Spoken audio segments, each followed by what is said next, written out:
What's up, guys? Cooking dinner for my two boys. Nathaniel right now is at his mom's, so kind of miss him. He'll be home tomorrow. Got a little bit of steak. So one thing with Chris is autistic, so he has a very really picky palate. He will not the only thing that he eats is a little bit of macaroni and cheese, beans, and steak. So sometimes he'll eat chicken too. But mostly these, autistic kids don't really absorb nutrition like we do. So I try to feed him steak every now and then, even though steaks become quite expensive and it's becoming not very affordable. But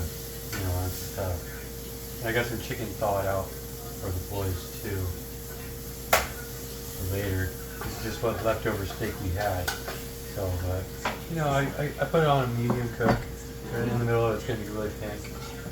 But this is one of the only meals Chris likes. This is how, the fat on here is really what's gonna put fat onto his body. So, and if you ever seen Chris shirt off, he's skin and bones. So, I try to fatten him up as much as I can. This Bonds canned beans, I put a little bit of sweet baby rays in it. It's something that Chris really likes. It's just barbecue baked beans. It's his thing. So, and it is the only vegetable or beans or fruit that he'll eat. So that, a little bit of rice. Not much, but that's what we got for right now. So, especially Dad, without having a job, we gotta make it tight a little bit. Well, at least we got a roof over our heads for now. So, I'm working on all that. Before this apartment, it's the pandemic, and we survived for maybe a year or two, and then then we had to move out of the house that we were living in, and I couldn't find a place to rent. I couldn't find any place that rented me. I lost my job because of the pandemic. I was manager of a gas station for 10 years, so it paid me about $70K a year. I lost that job, and now, I survived on unemployment and some of me working in the stock market and crypto, and then we lived in a travel trailer, a 19-foot camper travel trailer in Colorado, Alaska for 6 months until we found this house. And then I finally got the kids back into school, and now we are just trying to make it. And then I landed a job for Bill's distributing Red Bull, and they were working with me for a while because my children are autistic, and there's not a daycare that'll take them. So it's been hard. So disability is trimming down for some reason. My son is clinically has autism, so he needs care 24/7. So, it's been a journey, and just I'm going to try to continue to work and try to find a job. Maybe I can find a job inside the school system, and then go to the exact hours of while they're at school. But their job, the kids can't just get off the bus and come home and wait for me to get off work, because the bus requires for disabled children to be there at a certain time, and it's 4 o'clock. So, and then I have to get them on the bus at 8 o'clock. That doesn't give you a lot of time to work. I really don't. You get to work and what I get to do, so it's very limited. So, but I'm trying to make it work. I've been doing this apartment for almost a year and a half now. But I lost my job, so we're gonna try to find something new, and hopefully things will work out. So they always do. I always try to stay positive. I've survived harder things before when we were 6 months we were living in that 19-foot camper trailer out at my native hunting grounds, and that wasn't easy at all. You know, we had enough food and stuff, but it was, you know, we ran off a little bit of generator. You know, got to watch a couple movies. Maybe you know, we didn't really have much. So, and when we moved in here, it was like a palace. You know, so me and my boys really appreciate, you know, the simple things in life of just regular comforts.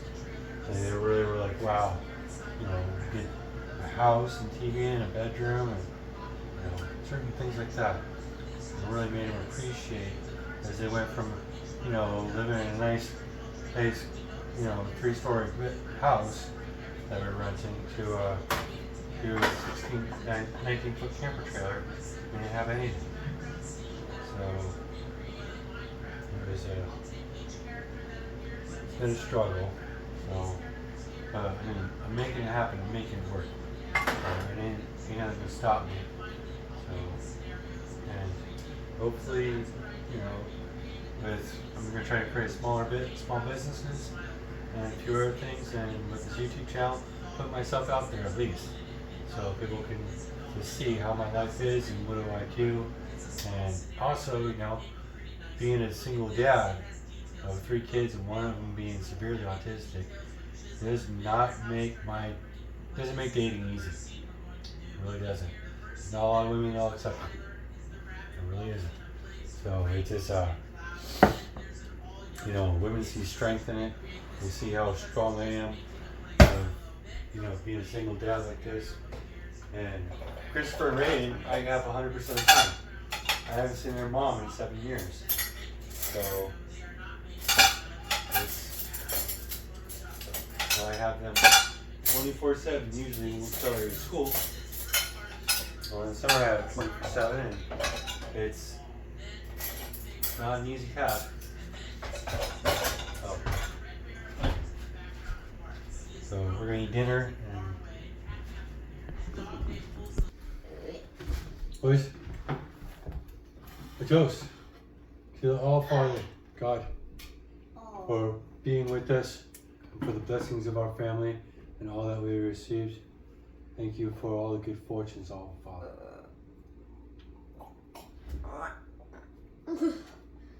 So, Christopher, yeah, it's okay. Should we practice 9 noble virtues? What? Courage. I will face my fear and defend my family and my kindred from all dangers. Discipline. I will do what is necessary and right for my own accord without threat or bribe. Fidelity. I will be true to my family, my friends, and my kindred, and those who I pledge my services to. Honor. I will stand by my oaths, and I will honor my ancestors and keep my name pure amongst my kindred. Well, what does that mean? Keep your kindred is your townsfolk. Your townsfolk, the people that you grew up with. It could be your blood relatives. And keep your name pure is not to lie or steal. It's not to do bad things. So, and that's to honor your ancestors and to honor your family and to keep your name, where people like, if, you know, way back in the day, you know, from where this was created, yeah, you know, our last names, they're going to be like, well, you know, that guy, you know, our last name is Hoff. Like, well, the Hoffs are really good people. So people would recognize the Hoffs as amazing people. So, but that wouldn't be so if one of us were doing bad things, right? Yeah. You know, one of us were doing bad things, like, they'd be like, well, the Hoffs are good people, but then this, and then, but their uncle or their brother is not a very good person. But that stains the name of their family, don't it? Yeah. All right, you don't want to do that. Yeah. So, I mean, you can say that what you do only reflects on you, but if you want to keep your name pure and make people, know that the Huff family name, those Huffs, I want to hear out of everybody's mouth, and how everybody knows, like those Huffs are great people. I've never met one that's ever been crooked, or it's ever lied, or ever stole. Never met it. So, and that, that's how we keep our name pure amongst our kindred. Really, we become excellent people, people of good deeds, and people that are righteous in their own accords, and people that believe in God, and that are full of virtues. So that is how we keep our name pure. All right, guys. Before we go to bed. Christopher, come here. Come here. Come talk to us. No, come watch this bedtime story. First, this is like a fast one. Right? Yeah. Before we go to bed. All right. Barley and Grandpa Bear were trampling home together after a busy day. What are we going to do next? Asked Barley. Next, chuckled Grandpa in surprise. I think it is bedtime, Barley. So, look at them. They got this. Yeah. They got fireflies. They look like they were wearing fireflies, maybe even fishing. Seems like they had a pretty good day with his grandpa. Grandpa pulled off Barley's boots with a heavy, squishy flop. Now, let's get you ready for bed, he said. Not yet, Grandpa, Barley cried. I always have a giant big bowl of porridge before I go to bed with yummy, scrubbly porridge with sticky, licky honey. Are you sure? Asked Grandpa. Oh, yes, Barley. Now, come on. So he's helping out with his boots. He's like, hey, gives him the porridge. Like, this is what we gotta do. Barley showed Grandpa what a wonderful porridge maker he was. And now for the honey, he cheered. But the honey was runny, and it went everywhere. Whoopsie daisy, giggled Barley.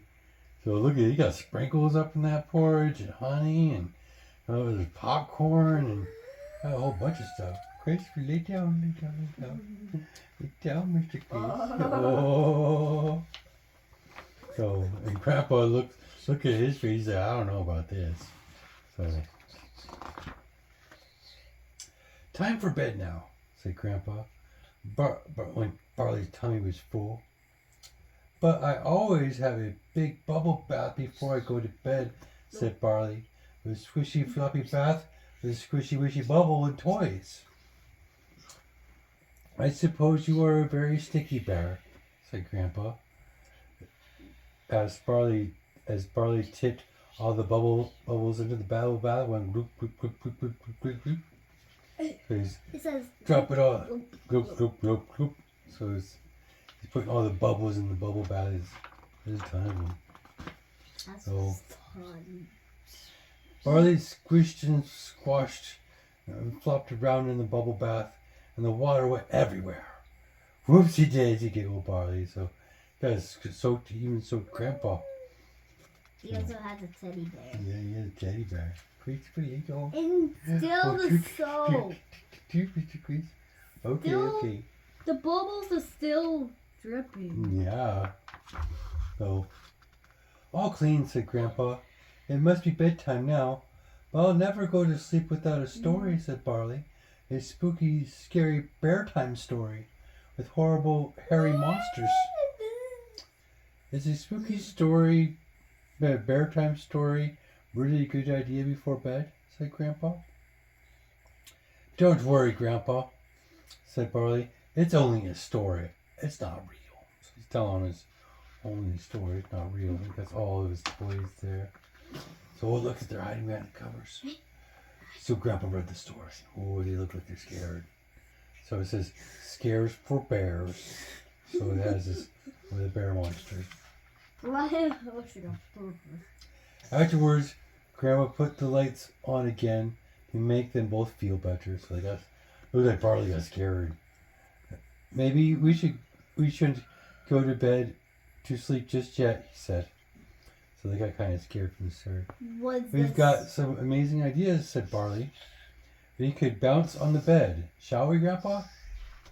I don't think that's a good idea. I don't think so. Grandpa smiled. All right, then, he said. First they did a little bear bouncing. Next they did a big bear bouncing. So, and then they did a great big springy, zingy, boingy bear bouncing until... crash! And there went the bed. So, they broke the bed.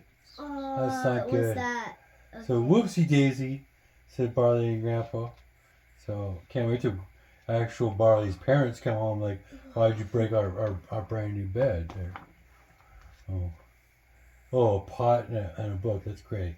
So, Barley watched as Grandpa mended the bed and gave him a huge hug with a stretchy yawn. Why about fixing it?